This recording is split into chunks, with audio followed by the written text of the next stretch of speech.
One of the driving forces behind Bitcentral's acquisition of PowerTV is the emerging need for complex multi-distribution strategies. I discussed the opportunity with executives from both companies. This is Colin Dixon with nScreen Media, and I'm speaking with Greg Morrow, who is GM of the streaming media group at Bitcentral. Greg, welcome. Thanks, Colin. Pleasure to be here. And Akshay Arvapalli, who is president of PowerTV. Akshay, welcome. Yeah, thank you. And we're going to be talking about multi-distribution strategies this morning. I think this is probably one of the most important things that service providers are beginning to think about this year. I think there's a general understanding now that having a single distribution point for your content is not really optimizing the value of that content. And the smaller a provider is, I think the more essential it is that they really use multiple distribution points to distribute their and monetize their content. So that's going to be our topic for this morning. But before we get started, I want to ask Greg if he would just real quickly introduce Bitcentral. Yeah, thanks, Colin. Bitcentral has been around for 20 years, building workflow and automation technology for the broadcast industry, primarily focused on news production and news systems. If you think about news production, the news is produced every day. It's dynamic, it's high volume, and we've built systems to allow publishers to organize that content, assimilate it, and represent it out in a broadcast environment.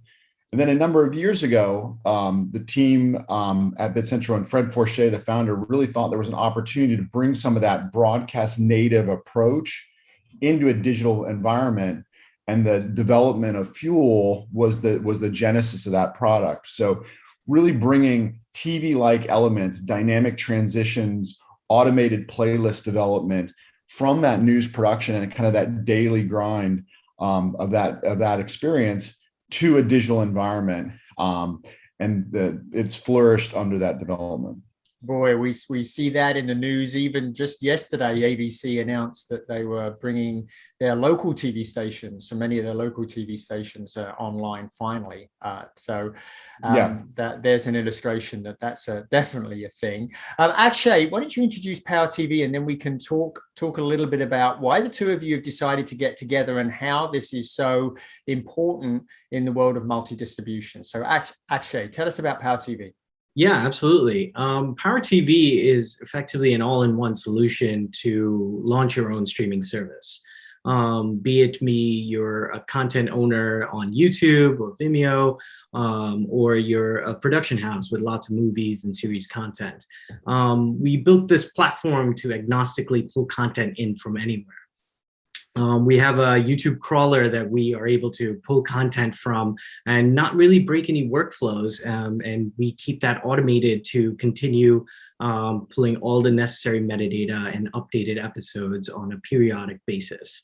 So we took that concept of pulling content in and build out beautiful native app experiences across different platforms.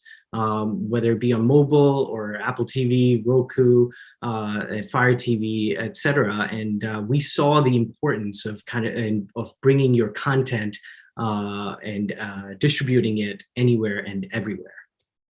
Very good. So let's talk about distributing anywhere and everywhere, which I think is very prescient. There are lots of opportunities now for service providers to monetize in different ways. For example, fasts, the emergence of Pluto TV, and Samsung TV Plus and those streaming linear channels is one great example. They've been growing very fast, as has AVOD.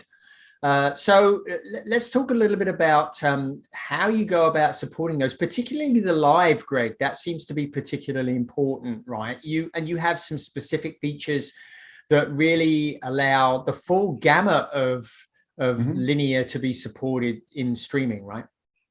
Yeah, absolutely. So Colin, prior to joining Bitcentral and kind of going to the B2B side, I had been involved in digital publishing from a publisher perspective for over 20 years. And so we've seen the world of digital publishing increase in complexity from one browser to multi-browsers, from browsers to mobile applications in 2007 to distributing to social and now FAST and CTV. So we've seen as the complexity of the ecosystem increase, it creates even more challenges, but both challenges and opportunities for the publishers.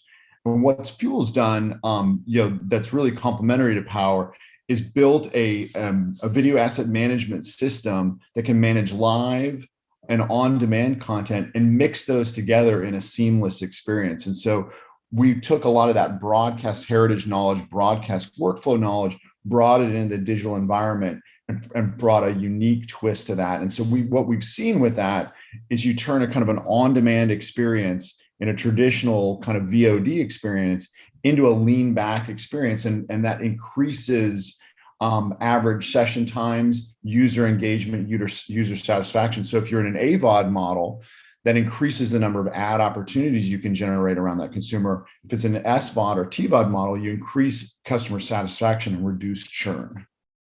So that really, you really have the full ability, just like a traditional broadcaster, to program your channels by day part with, you can do live news at 11 if you want, and insert VOD assets, all supported by advertising, right?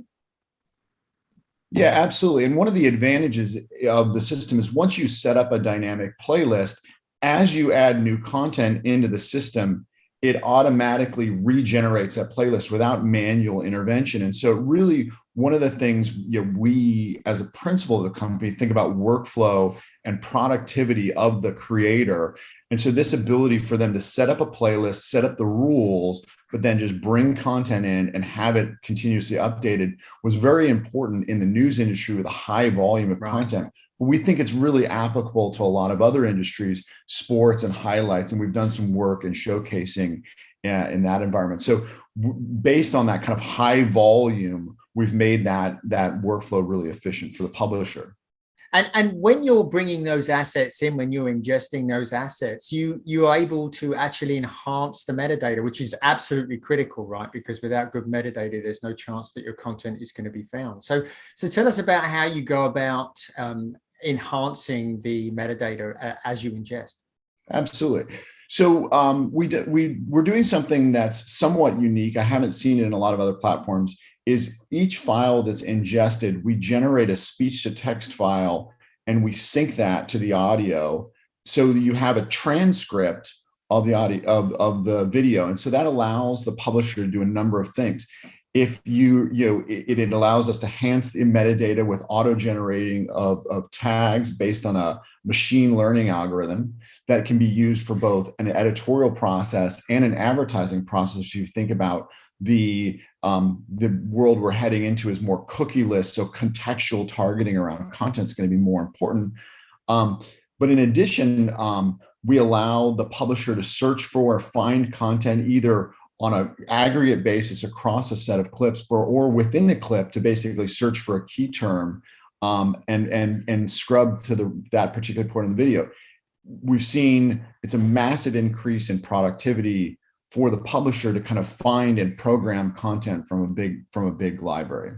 Yeah, and that metadata, having metadata at that resolution is so important because so many people now are using voice search and text search to find the assets that they're looking for. And if you don't have the right term in your metadata, then your content just simply can't be found. So actually, let me turn to you here. One of the interesting things is that you also allow somebody that might be starting from YouTube to move into multi-distribution. Talk to us about how you do that. Yeah, so we originally set out to have the ability to pull in content, as easy as possible, making it as seamless as possible. And we saw so many content creators out on YouTube, all deserving their own kind of streaming service platform, so that they're not just locked into YouTube and their audience there. They should be able to kind of monetize and reach out to their audience in several other platforms on their own dedicated space. So we built a crawler mechanism that effectively links their YouTube channel, and where we pull in all the public videos that they have, and we even crawl the necessary metadata, descriptions, titles, thumbnails, and even parse through their comments of their popular videos. We found that a lot of people on YouTube, for example, leave time-stamped comments saying, hey, check this out at 45 seconds. This part is amazing. We took that and parsed those comments into what we call time-stamped moments on our platform, so that a user can, while they're watching the same content on our platform, they have a different experience of kind of browsing and jumping to different highlighted moments that is already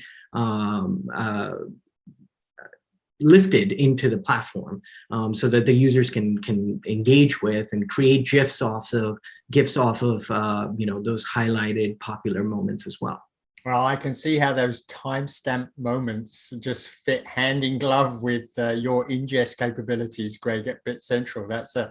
That's a really great marriage there. I think that will work very, very well.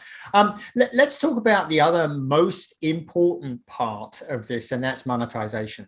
So it's not just enough, of course, to do subscriptions anymore. We have to be much more fleet of foot with that. We need to be able to do advertising supported. We need to be able to do transactional.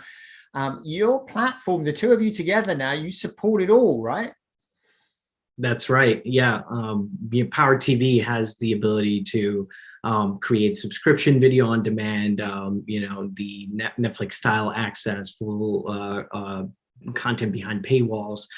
We have the ability to monetize just specific pieces of content, pay-per-view style, and even AVOD, where we're adding in any kind of supportive VAS tags in an environment to add in ad insertion on a frequency and offset. So that's pretty much customizable anywhere.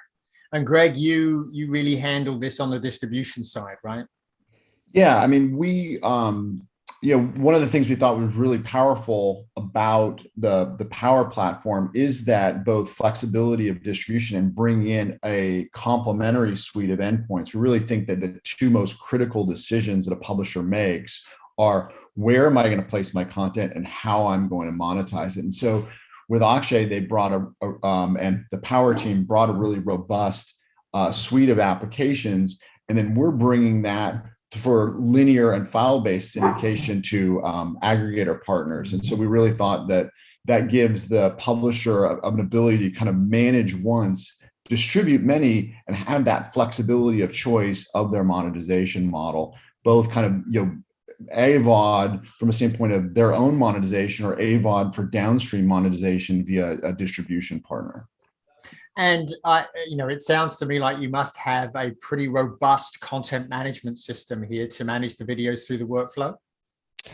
Yeah, absolutely. So from a Bitcentral standpoint, we manage 20, 30,000 news files across our system every single day. So it's a real high volume, high capacity broadcast management infrastructure, and the robust kind of rules management around embargoes and distribution, geolocation. We have a lot of geo-blocking and content restriction capabilities. And that's really complemented by the robust file ingestion from social platforms that the Power has. So we bring really a digital native and a broadcast native kind of file ingestion and file management ethos and together. And I think that combination really sets us apart. Yeah. So it really sounds like PowerTV and Bitcentral together, you're providing a much, much better one-stop shop for creation of an O&O and multi-distribution. It sounds like you've got all the bases covered for your potential, your customers, right? Yeah, I mean, absolutely. One of the things that I saw as a digital publisher is you have to, in today's world, you have to string together a whole suite of vendors. I need a CMS vendor. I need an OVP vendor for my on-demand. Maybe I need a live stream vendor. I need a fast vendor and a CTV vendor. And what I've seen is that when you try to integrate and bring those pieces together, sometimes you get kind of the vendors pointing at each other saying, not me, not me. And so what we really saw as an opportunity is to really manage once, distribute many, and really allow a publisher to have a modular approach to manage it. If they want to start with apps, we can stand up apps, but when they're ready to distribute to fast or distribution environments, we can do that seamlessly and kind of snap that capability together. So it's not required. We're not creating a lock-in, but we're creating an opportunity for efficiency for the publisher. And last question is, one of the things I'm expecting to happen this year is for particularly SVOD providers and smaller SVOD providers with large libraries to start to monetize those in new ways through fasts. For example, creating linear channels out there with some of their library content. Is that something that you're seeing? 100%. And one of the things that I spoke to a publisher that has a very large SVOD subscription. One of the things they said about FAST is, so you're telling me that I can market my SVOD service and get paid for the benefit of doing that? So really, I think the AVOD and the FAST distribution, if managed well, is a real audience development or audience engagement approach that then can drive that kind of subset of the most enthusiast customers down into the SVOD experience. And so I think that both from a diversity of business model, diversity of audience, but also that cross-pollination opportunity is there. And I think that that's a really exciting and valid point. Great. So this has been a great conversation, guys. It sounds like Bitcentral and PowerTV together is right where that it needs to be to help customers with multi-distribution models. So Akshay and Greg, thank you both so much for spending time with us. Yeah, appreciate it, Chris. Colin. Thank you. Thank you. And this has been Colin Dixon with nScreen Media. We'll see you again next time.